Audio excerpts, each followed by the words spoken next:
Ang balita ngayon kay Marcoleta, hmm, sabi ni Marcoleta, inamin na ni Marcoleta mga kabunyog. Tinanggap niya na mayroon daw mga balibalita na maglalabas na ang korte ng arrest warrant niya. Galing mismo po 'yan kay kay Marcoleta. Mayroon daw balibalita maglalabas na ng arrest warrant. Pero sabi naman ni Marcoleta, wala naman daw 'yang problema. Handa daw siya diyan. At saka kung lalabas man daw ang arrest warrant sa kanya at aarestuhin siya, kusa daw siyang sasama mga kabunyog. Yun ang assurance naman ni Marcoleta. Sabi niya hindi naman daw siya hindi daw siya diyan tatakas. Handa na daw siya diyan. Handa siyang harapin 'yan, sabi niya. Walang hindi niya 'yan aatrasan. Handa siyang magpaaresto. Sabi po 'yan ni Marcoleta mga kabunyog. Pinanood ko mismo, tinapos ko yung sa kanya, yung programa niya. Pinanood ko kasi sabi gusto ko talagang malaman, totoo ba na handa siyang magpaaresto? Mga kabunyog, yan ang sinabi nga ni Marcoleta diyan. Alam naman natin si Marcoleta, may regular na programa yan mga kabunyog. Mayroong regular na programa yan diyan sa Ganang Mamamayan, diyan sa Mata ng Agila, sa Net 25. Yung TV, yung stasyon ng iglesia. May programa diyan si Marcoleta. Yan tingnan niyo yung caption sa ibaba.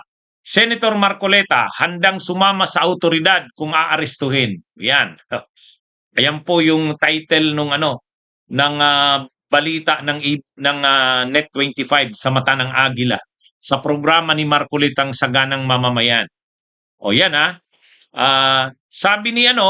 sabi ni Marcoleta, mayroon daw kasing mga balibalita na maglalabas na ang korte ng arrest warrant. Mas mauuna pa daw.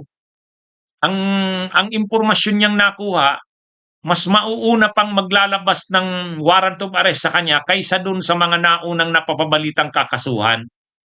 Alam naman natin ang tinutukoy niya dito, sila Chis Escudero, sila Joel Villanueva.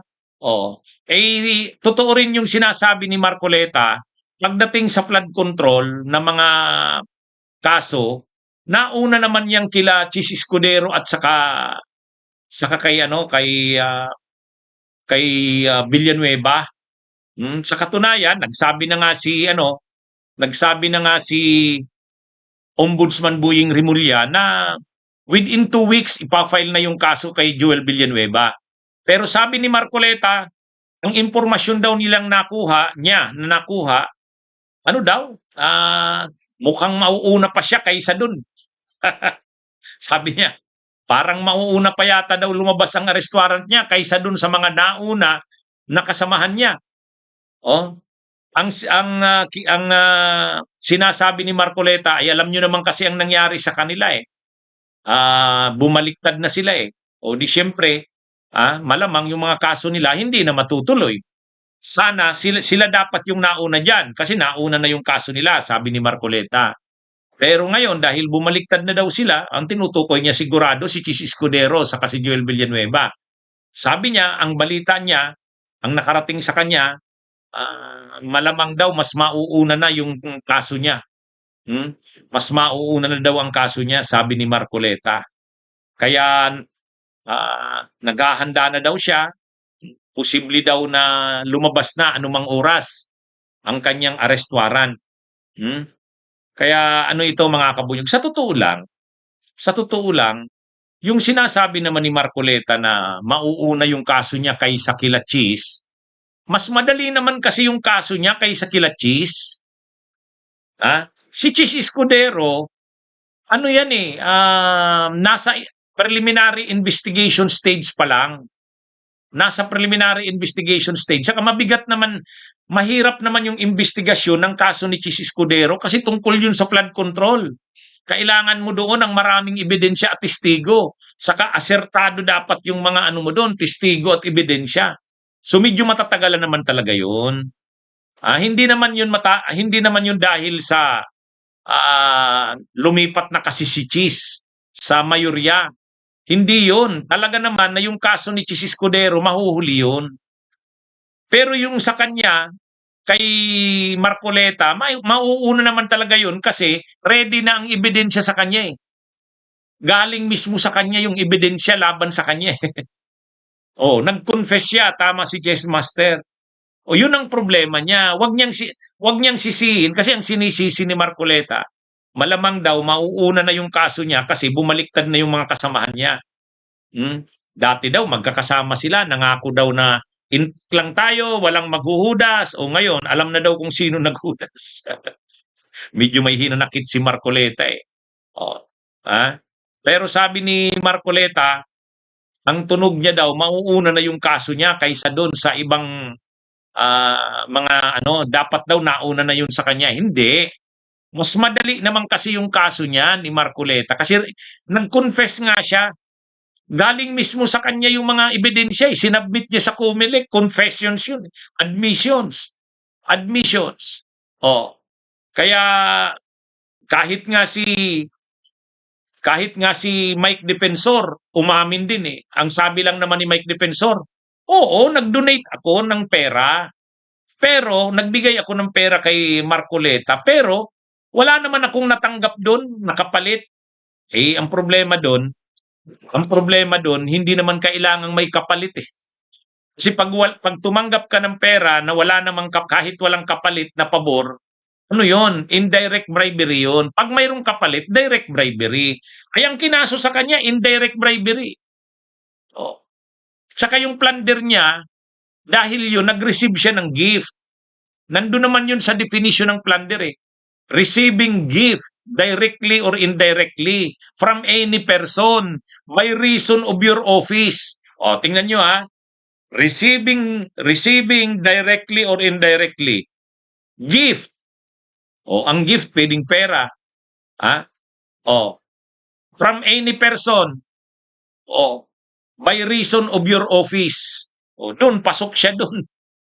Kaya ano yon, mas madali yung kanyang kaso kaysa kay Chis Escudero.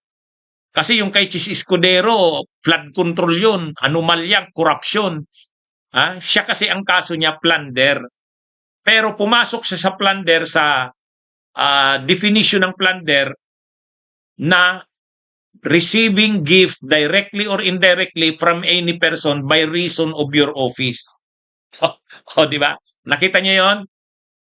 Ang plunder na nakomit niya is ganito. Receiving directly or indirectly any gift from any person by reason of the office. O yun. 'Di ba? Ayan yung kaya mas madali yung kanyang kaso doon. Kaya siya kaya napapabilis yung kaso niya. Hindi naman yun dahil sa kasi ang sinasabi ni Marcoleta diyan sa programa niya, malamang daw mauuna na talaga yung sa kanya kasi yung mga kasamahan niya daw dati na may mga kaso rin, mga flood control pa yon. Pero dahil lumipat na daw yon, ang usapan sana daw, intact sila, walang maghuhudas, pero may mga naghuhudas na daw eh. Kaya sabi ni Marcoleta, mauuna na yung sa kanya, may tunog daw siya na mauuna na. Ang warrant of arrest niya, lalabas na daw sa korte. Yun ang nakarating daw sa kanya ha. Sabi ni Marcoleta yan, mga kabunyog, mga kababayan. Pero ang sabi niya naman, handa naman daw siya. Handa daw siya dyan. Sa programa din na yan, sinabi niya na handa siya na harapin yung kaso na yan. Kung lumabas man daw ang arrest warrant niya at aarestuhin na siya, sabi ni Marcoleta, handang sumama sa autoridad kung aarestuhin. Wala daw problema yan sa kanya, handa na daw siya dyan. Ang sabi ni Marcoleta, basta daw siya, nagtitiwala daw siya, mga kabunyog, na pansamantala lang naman daw yan. Kung makulong man daw siya, kung dahil man daw dyan sa kaso na yan ay dadaan siya sa, maaaresto siya, makukulong, alam niya naman daw, pansamantala lang yan. Sa bandang huli naman daw, malalampasan niya yan kasi hindi naman daw hindi daw siya pababayaan ng Diyos. Ano man daw ang gawin sa kanya, sabi ni Marcoleta, may Diyos na bahala sa kanya. Bunyog, bunyog, halikan na kasama ka. Bunyog, kapag buklod ay may pag-asa. Luzon, Visayas, Mindanao, isa ang pananaw. Sa bagong Pilipinas ang bunyog isisigaw. Bunyog,